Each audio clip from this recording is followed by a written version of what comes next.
a massive explosion tears through the darkness of space. The Soviet lunar module is spinning out of control, alarms screaming, a thick, viscous liquid leaking from a cracked compartment. And then, impact. The craft slams into the freezing waters of the Bering Sea and disappears beneath the surface. Whatever was inside goes down with it. That was 1982. 33 years later, in 2015, a biology professor named Stephen is preparing for a research expedition in Alaska. He brings along 2 graduate students, Sadie and operating the camcorder, Ronell. The plan is simple. Study the effects of climate change on whale migration patterns in the Bering Sea. But what they're about to find beneath those frozen waters is going to change everything. Sadie has arranged their transportation, and it's not exactly a research vessel. Her grandfather, Graf, is a veteran crab fisherman who owns a working trawler called the Harbinger. The crew is rough and practical. Doc, with a habit of teasing everyone. Big G, an enormous and good-natured crewman. Roland, Bo, and Atka. And then there's Svet, a sharp-edged blonde Russian woman who seems to know exactly how to take care of herself. Stephen, Sadie, and Ronell, the camcorder operator, explain their marine research to the crew. That night, while the fishermen work and the boat rocks in the cold dark, Sadie can't sleep. She checks her whale tracking equipment and sees multiple belugas moving close to the Harbinger. She tries to wake Ronell. Nothing. Stephen's cabin is next door, but he got seasick the night before and is out cold. So Sadie goes up alone. That's when she sees it. A strange red light flashing softly from beneath the surface of the water. Not a whale, not equipment, something else entirely. She tells Graf, who investigates with the crew. Their sonar picks up an object on the seafloor. By the time Stephen and Ronell wake up, the crew has already hoisted it out of the water. A massive sphere completely encased in ice. Stephen is furious that no one woke him.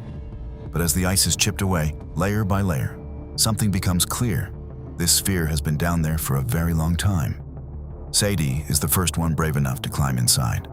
Graf follows her in and immediately identifies it as a Soviet spacecraft, a lunar module. And there's a cosmonaut still inside, frozen.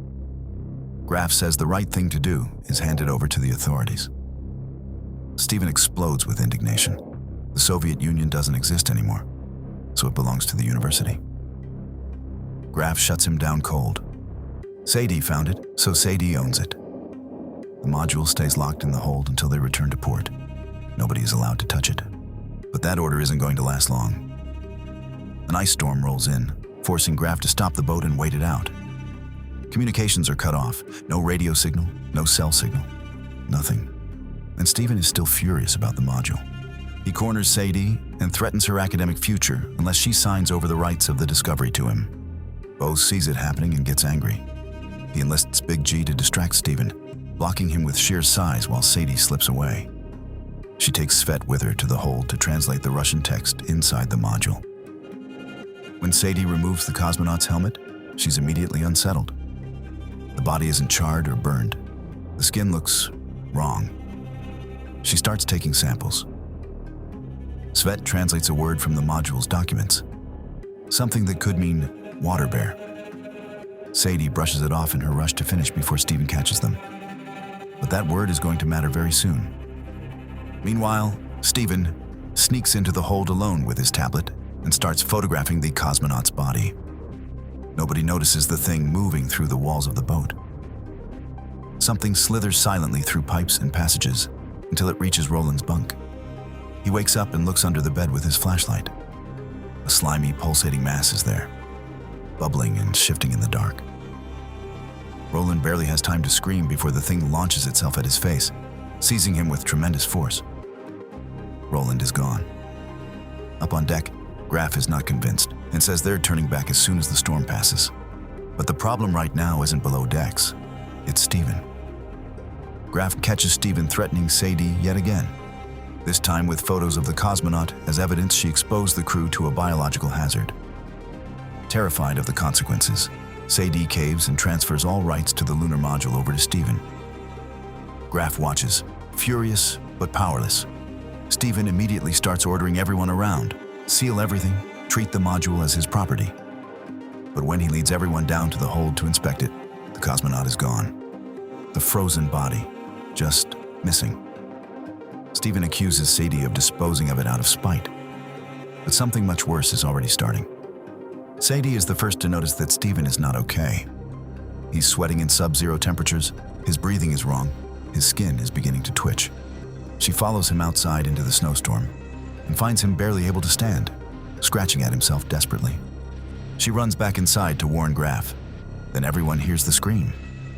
Stephen begins stripping on deck despite the sub-zero temperatures. They drag Stephen inside and hold him down, but his body is burning from the inside.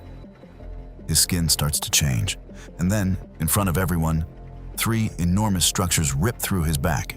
Erupting outward in a horrific burst, Stephen convulses and goes still. And then his body begins to melt. The liquid flows toward the drain at an impossible speed. Sadie slams a plastic cup over the last piece before it vanishes. Bo sprays liquid nitrogen on it and freezes it solid. Everyone is shaking. Sadie tries to stay calm. She explains that there's an organism on board. The tardigrades didn't decompose. They were waiting. They're using the host's body and they're growing. Graf makes the call. They head back immediately. Quarantine is likely, but survival is what matters. Bo is stationed with the nitrogen hose, their only weapon. Sadie examines the frozen sample under the microscope and watches the tardigrades come back to life. They cluster together and shift into a solid form. The molecular analyzer returns a result that stops everyone cold. The organism contains hundreds of different DNA profiles. The tardigrades don't just consume their hosts, they absorb them. They can take any shape. Graf and Big G go to find Roland to restart the engine. They find slime trails throughout the corridors. The steel transmission shaft has been bent by something with enormous force. And then, in the upper passage, they find the cosmonaut's body hanging from the ceiling. A massive creature is behind it. It attacks immediately. Graf tries to pull Atka away, but it's too late. The creature takes him. Graf barely escapes. Back with the group, Graf delivers everything at once. Atka is gone, Roland is gone, the transmission shaft is wrecked, and the creature is bigger now. It's absorbed all of them. The boat isn't going anywhere. Everyone asks at the same moment whether this thing is intelligent. The lights go out. The backup generator kicks in, but Big G warns it won't last more than a few hours.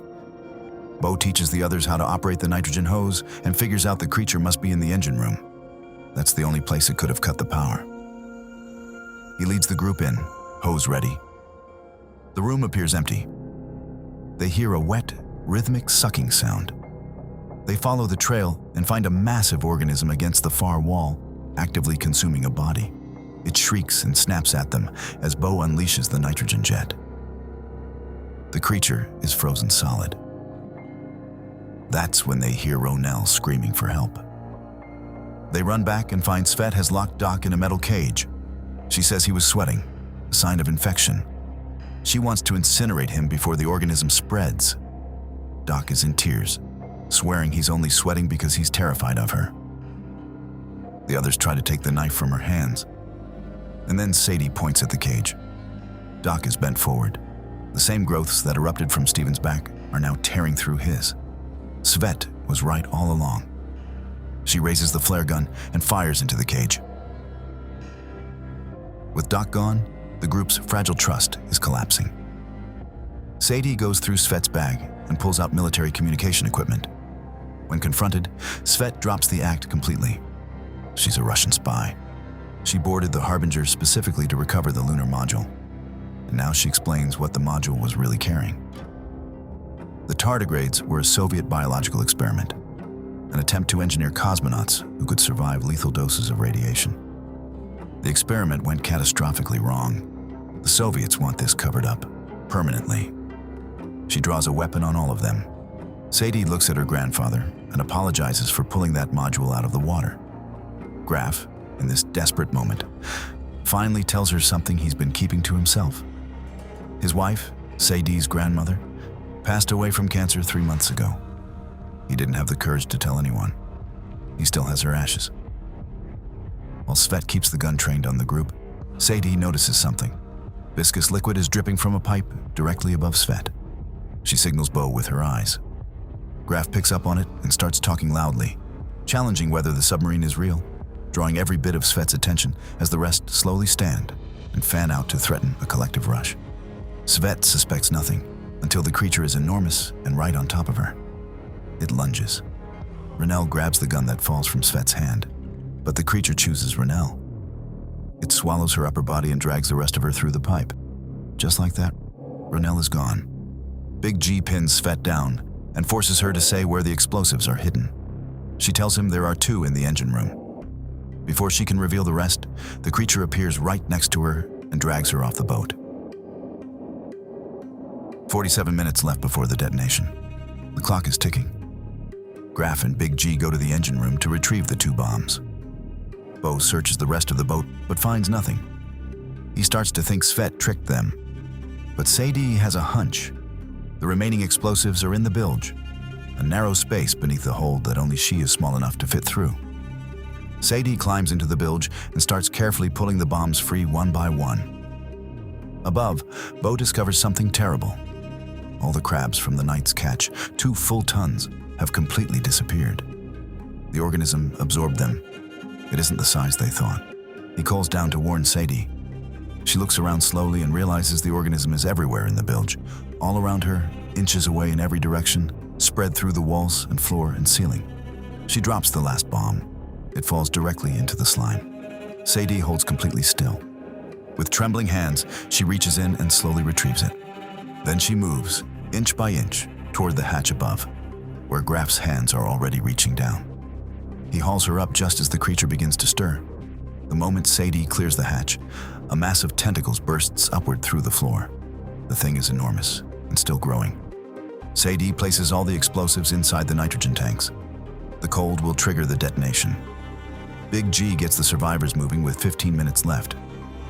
But Sadie sees immediately that something is wrong with her grandfather. He's been infected. Graf tells everyone to stay back. He won't let Sadie try to save him.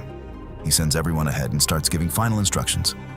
In the captain's cabin, Graf presses the emergency locator beacon, then he opens a small urn, his wife's ashes. He carries them out onto the ice and scatters them across the frozen sea. It's the goodbye he couldn't give her before. Graf tells Bo to aim the nitrogen hose at him the moment the transformation begins. He tells Big G to fix the bent transmission shaft so the boat can move. A humanoid mass emerges from the darkness behind him. It has absorbed what remains of Svet. It attacks him. He fights back with everything he has and gets the shaft repaired before it can stop him. Big G doesn't make it. The countdown reaches 0. The nitrogen tanks explode. The blast rocks the boat. Only Sadie can pilot the Harbinger now. Graf tells her one final time to face her fear and take the wheel. Then he asks Bo to freeze him, quickly, before it's too late. Bo holds the hose, tries to find the courage. He waits too long. A tentacle drives through Bo from behind. From the helm, Sadie watches his body get hurled into the snow. She races downstairs and finds Graf, alone, firing nitrogen at the creature that's trying to break through. He looks at her and tells her what she needs to do. Freeze the boat. She runs back to the helm. She understands. Sadie steers the Harbinger directly toward an iceberg. The creature tears through the deck behind her. Sadie dives through the helm cabin window just before a glowing tentacle stretches into the space where she was standing. She lands in the snow. Behind her, the monster rises from the wreck, even larger than before, still alive. As the boat hits, massive chunks of ice collapse down onto the hull, burying it. But then the iceberg's weight comes down, and the frozen sea closes around the Harbinger, crushing it under layer after layer of ice. Sadie collapses on the ice, alone. The radio crackles to life. The U.S. Coast Guard has picked up the emergency beacon. A rescue helicopter is already in the area. She reports the sinking of the Harbinger. She says she is the only survivor, and then she lies back on the ice and waits, stretched out under an empty sky, too exhausted to move. Harbinger Down is a 2015 American sci-fi horror film that wears its inspirations openly. Fans of The Thing will feel right at home with the isolated setting, the shape-shifting organism, and the paranoia that tears a small crew apart from the inside. And if you enjoy old-school animatronics and physical monsters over CGI, this one's worth a watch. Please hit the like button and subscribe. It really does make a difference for the channel. Thanks for watching.